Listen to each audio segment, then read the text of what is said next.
Kung di ako nagkakamali, isa rin siya sa may pinakamataas na score na nakuha itong rest back. 97? 97.5? Yes po. 97 o 97.5? 97 po. Sorry po. 97. Kasi may 97.5 kahapon Yes. si Carmel. Carmel. Oo. So yun natataya ko 97. Standing yes. ovation. Oh! Grabe. Grabe. At saka yung kanta niya para talaga siyang bilang isang contestant, yung nakikiusap na sa mga hurado, ako na lang sana. Yes, grabe. You know why? Ang dami na kasing pinagdaanan nitong niya bilang isang contestant sa mga singing contest. And I commend your fighting spirit. Ang galing nga eh.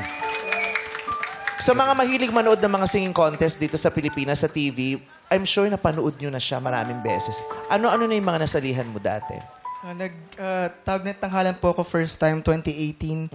Then bumalik po ako noong 2020 po bago po mag-pandemic. Tapos umabot lang po ako hanggang quarterfinals. Then I tried din po sa Idol Philippines, pero di po ako pinalo. And nag-try din po ako sa ibang networks po. Clash, nagda-clash ka The Clash din? po. Nagda Voice ka din? Nag-The Voice Kids din po ako.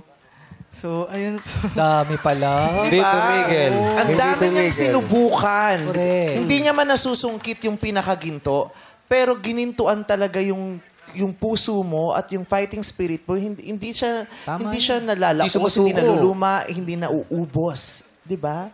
Ang galing. Doon pa lang waging-wagi ka na. Yes.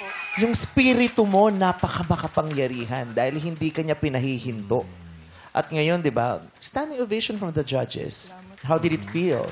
Sobra po akong na-humble po and mas naman na-motivate po ako na. Sa segment ito, gusto talaga nating parangalan ng mga breadwinners. Dahil Yes. Hindi siya breadwinner. Siya breadwinner. Tawag ng tangalan tayo ngayon. Ayan. Rest backpakan. Ayan. Mamaya, bibigyan ka namin pagkakataon makapag-dinner sa ibuong Salamat pamilya. po. Hindi breadwinner. Thank you po. Hindi, di ba? Ang galing talaga eh. Di ba? Siya yung taong hindi pang isang sali lang, hindi pang isang talo lang, hindi pang isang heartbreak lang. Bay, ganun, di ba? Yung after ng isang heartbreak, yoko na Nawawala pumunta. na ng loob eh. Di ba?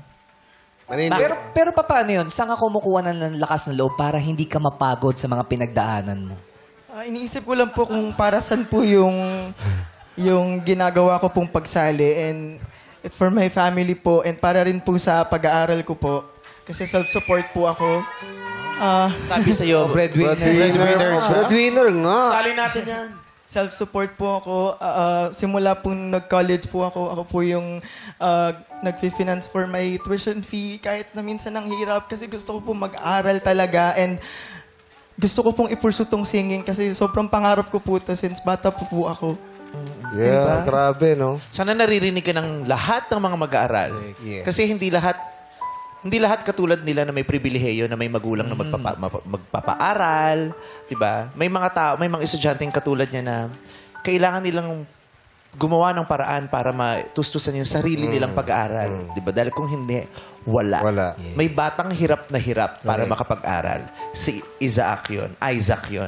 'Di ba? At hindi na uubos talaga yung kagustuhan mo na makamit yung mga goals mo, education, Career. singing. Oh, career.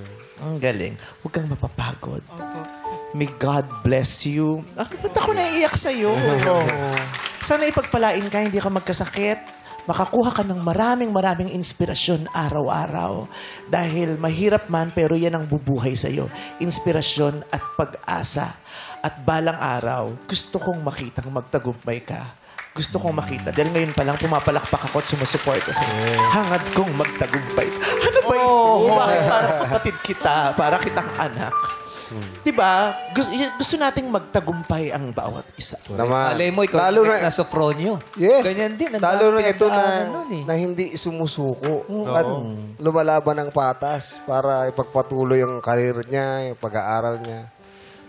Diba? Yun ang masakit. Kung sino pa yung lumalaban ng patas, yun ang hirap.